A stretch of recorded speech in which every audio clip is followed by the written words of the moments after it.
एक chemical reaction equation का second part है। फर्स्ट पार्ट हो चुके हैं। जो भी अगर आप न्यू हैं तो पहले फर्स्ट पार्ट को देखिए, फिर आप सेकेंड पार्ट को देखिएगा। देखिए, इसमें हम लोग बात करने वाले हैं केमिकल इक्वेशन के बारे में, ठीक है, कि केमिकल इक्वेशन क्या होता है, how we can write the chemical equation, उसको बैलेंस कैसे करेंगे, इन सारी चीज के बारे में हम लोग पढ़ेंगे। तो केमिकल इक्वेशन क्या है? It is a method by which we can represent the chemical reaction. Chemical reaction हुआ, उस केमिकल रिएक्शन को आप रिप्रेजेंट कैसे करेंगे, कैसे दिखा सकते हैं, कैसे लिख सकते हैं। तो केमिकल रिएक्शन को लिखने का एक तरीका होता है, एक सिम्टम, एक वे होता है, that is called chemical equation. तो केमिकल इक्वेशन का आप डिफिनेशन लिख सकते हैं, it is the method by which we can represent the chemical reaction. Chemical equation एक मेथड है जिसके द्वारा केमिकल रिएक्शन हुआ उसको हम रिप्रेजेंट करते हैं, ठीक है। जैसे एग्जांपल के रूप में समझिए, रियल में अगर हम लोग मीथेन को और ऑक्सीजन को हम रिएक्शन करवाएं, लैब में मीथेन और ऑक्सीजन को रिएक्शन करवाएं तो बनेगा कार्बन डाइऑक्साइड, वाटर बनेगा। ये जो इक्वेशन है that is called word equation. इसको हम लोग क्या बोलते हैं? वर्ड इक्वेशन कहते हैं। क्यों? क्योंकि वर्ड के रूप में लिखा गया है। लेकिन मीथेन का फॉर्मूला CH4 और ऑक्सीजन का O2 बना कार्बन डाइऑक्साइड प्लस वाटर, ये हमारा कहलाएगा केमिकल इक्वेशन।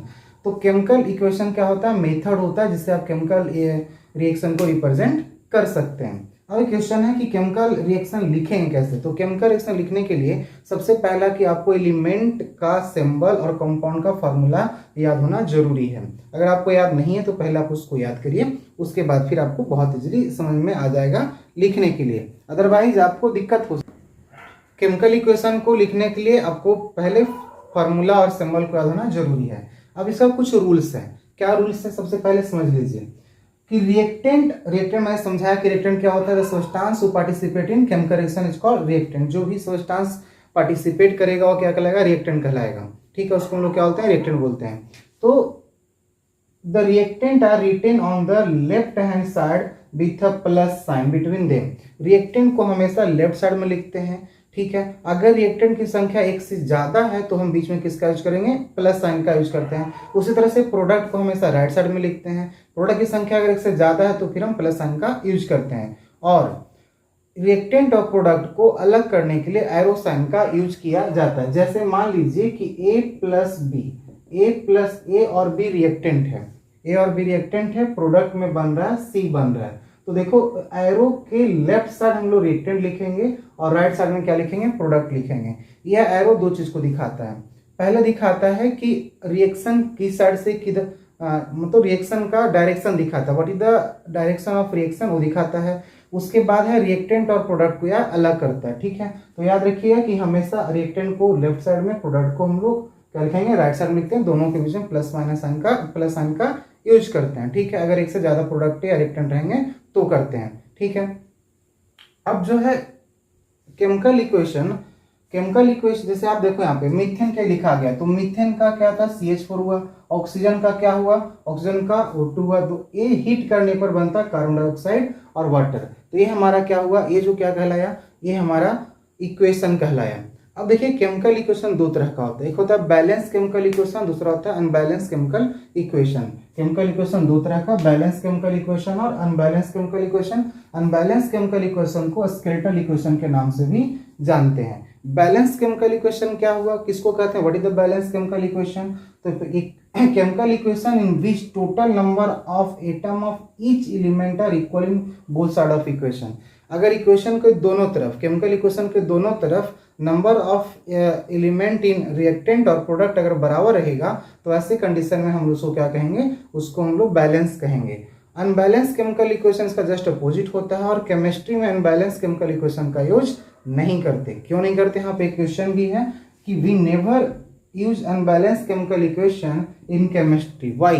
क्यों नहीं करते? उसके पीछे रीजन है कि unbalance chemical equation do not follow the law of mass of conservation, so we can not use the unbalance chemical equation in chemistry. Unbalance chemical equation का यूज केमिस्ट्री में इसीलिए नहीं किया जाता है। अब है कि अनबैलेंस है तो अनबैलेंस को हम बैलेंस कैसे बना सकते हैं? तो अनबैलेंस को बैलेंस बनाना जरूरी है केमिस्ट्री में। अनबैलेंस को बैलेंस बनाने के लिए हम लोग एक मेथड का यूज करते हैं, that method is called heat and trial method. Heat and trial method अनुमान विधि होता है। इस मेथड में जनरली हम लोग मल्टीप्लाई का यूज करते हैं। आपको सिखाएंगे एक वीडियो में बैलेंसिंग करने के लिए। सिंपल अभी याद रखिए, हीट एंड ट्रायल मेथड है, अनुमान विधि होता है, सिंपली इसमें मल्टीप्लाई करते हैं, डिवाइड करके भी किया जा सकता है, लेकिन ये थोड़ा टफ होगा, आप मल्टीप्लाई ही यूज करेंगे, ठीक है। हीट एंड ट्रायल मेथड होता है। अब बच्चों एक टॉपिक है कि how to make the chemical equation more informative, बहुत इंपॉर्टेंट है। केमिकल इक्वेशन को हम मोर इंफॉर्मेटिव कैसे बना सकते हैं, केमिकल इक्वेशन को मोर इंफॉर्मेटिव कैसे बना सकते हैं। मोर इंफॉर्मेटिव का मतलब क्या हुआ, इंफॉर्मेटिव का मतलब होता है नॉलेजदायक, कैसे बना सकते हैं। तो देखो केमिकल इक्वेशन को मोर इंफॉर्मेटिव बनाने के लिए कुछ 3 चीजों का आएगा। जैसे पहला फिजिकल स्टेट, केमिकल इक्वेशन देख करके आप ये नहीं बता सकते कि ये जो सब्सटेंस है वह किस स्टेज में, सॉलिड है, लिक्विड है, गैस है। तो उसको हम लोग इंफॉर्मेटिव बनाने के लिए कुछ सिंबल का यूज करते हैं, है ना। उसमें जैसे पहले आप जैसे एस का यूज करते हैं, एस सतह है तो सॉलिड को दिखाते हैं, ठीक है। जैसे मान लीजिए कि यहाँ पे यहाँ जो हम इक्वेशन लिखे हैं, एक इक्वेशन लिख रहे हैं, मान लीजिए कि हम यहाँ पे लिखे P + R बना I, ठीक है। तो ये P और R हो गया आपका रिएक्टेंट हो गया, I आपका जो है प्रोडक्ट हो गया।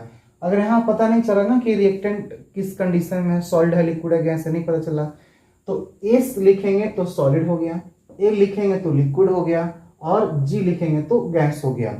बगल में S लिखा है तो सॉलिड, G लिखा है तो लिक्विड, और लिखा है S लिखा है तो सॉलिड, L लिखा है तो लिक्विड, और G लिखा है तो गैसेस। लेकिन ध्यान रखिएगा, अगर मान लीजिए वाटर है उसके साथ गैस, वाटर के साथ G लिखा है, इसका मतलब है कि वो स्टीम फॉर्म में है या फिर वो वेपर फॉर्म में है। और भी सिंबल का यूज करते हैं AQ का, AQ का यूज करते हैं एक्वस सॉल्यूशन के लिए। एक्वस सॉल्यूशन का मतलब होता है सॉल्यूशन विद वाटर, ठीक है। तो S है, L है, G है का यूज करते हैं। और कुछ केमिकल रिएक्शन बताए थे कि गैस का फॉर्मेशन होता है, प्रेसिपिटेट का फॉर्मेशन होता है। तो अगर गैसेस का फॉर्मेशन होगा तो हम लोग अपवर्ड डायरेक्शन में एरो का यूज करेंगे, ठीक है। अगर प्रेसिपिटेट का फॉर्मेशन होगा तो डाउनवर्ड डायरेक्शन में एरो का यूज करेंगे, या फिर हम लोग PPT भी लिखेंगे। PPT मतलब फॉर्मेशन ऑफ प्रेसिपिटेट ही होता है, ठीक है। जैसे मान लीजिए कि A + B है, यहाँ C बना, यहाँ पे लिखा हुआ एरो अपर डायरेक्शन, इसका मतलब क्या हुआ, इसका मतलब हुआ कि ये गैसेस फॉर्म है, गैस का फॉर्मेशन हो रहा है, इवोल्यूशन हुआ, डाउनवर्ड में कर दिया गया, इसका मतलब ये हुआ, इसका मतलब होता है कि ये आपका प्रेसिपिटेट का फॉर्मेशन हो रहा है। अब heat change during the chemical reaction. तो क्या होता क्या है, केमिकल रिएक्शन के टाइम में जब केमिकल रिएक्शन होता है तो कभी कभी हीट का भी फॉर्मेशन होता है। तो हीट का अगर फॉर्मेशन हो तो आप कैसे पता करेंगे कि रिएक्शन कैसा है, ठीक है। तो देखिए हीट के आधार पे पूरे केमिकल रिएक्शन को 2 भागों में बांटा गया है, 2 भागों में बांटा गया है, एक्सोथर्मिक और इंडोथर्मिक, ठीक है। एक्सोथर्मिक और इंडोथर्मिक रिएक्शन। जैसे मान लीजिए कि A + B बना C + D, और यहाँ पे लिखा हुआ हीट लिखा हुआ है, या बगल में J लिखा रहे, या मान लीजिए KJ लिखा रहे। A + B यहाँ बना C + D माइनस यहाँ पे हीट रहे, या J रहे या KJ रहे। तो देखो ये क्या दिखाता है, अगर प्रोडक्ट में हीट लिखा हुआ है प्लस में, ध्यान रखिएगा प्लस में, या J फॉर जूल, K मतलब KJ मतलब किलो जूल, तो आप समझ लीजिएगा कि एक्सोथर्मिक रिएक्शन है। एक्सोथर्मिक मतलब होता है हीट का रिलीज होना। एक्सो मतलब बाहर होता है ना, एक्सो मतलब बाहर, थर्मिक मतलब हीट है ना, तो हीट का रिलीज होता है। लेकिन अगर माइनस में, प्रोडक्ट में अगर हीट माइनस में है, J हो या KJ हो, इसका मतलब है कि वह इंडोथर्मिक रिएक्शन है, ठीक है, इंडोथर्मिक रिएक्शन है। अब लास्ट है रिएक्शन कंडीशन। देखिए रिएक्शन कंडीशन क्या होता है, बहुत सारे रिएक्शन ऐसे होते हैं जिसमें कि कुछ कंडीशन देना अप्लाई करने पड़ते हैं, जैसे प्रेशर है, टेम्परेचर है, कैटेलिस्ट है। तो ऐसे कंडीशन में हम लोग क्या करते हैं कि प्रेशर हो, टेम्परेचर हो या कैटेलिस्ट हो, तो उसको हम लोग एरो के ऊपर या नीचे लिखते हैं। जैसे मान लीजिए कि A + B है, अगर यहाँ पे रिएक्शन करने के बाद C और D बने, पर कंडीशन क्या है, ये सनलाइट में है, तो सनलाइट में है तो आप ऊपर लिख दीजिए। मान लीजिए कि प्रेशर दे रहे हैं तो भी ऊपर लिख दीजिए, या आगे मान लीजिए कि आप मान लीजिए कोई कैटेलिस्ट है तो ऊपर या नीचे लिख सकते हैं, ठीक है। तो इस तरह से हम केमिकल रिएक्शन को इंफॉर्मेटिव बना सकते हैं। तो बच्चों हमारे सेकेंड वीडियो है केमिकल रिएक्शन एंड इक्वेशन का। थर्ड पार्ट में हम लोग टाइप्स ऑफ केमिकल रिएक्शन के बारे में बात करेंगे। Thank you very much for watching.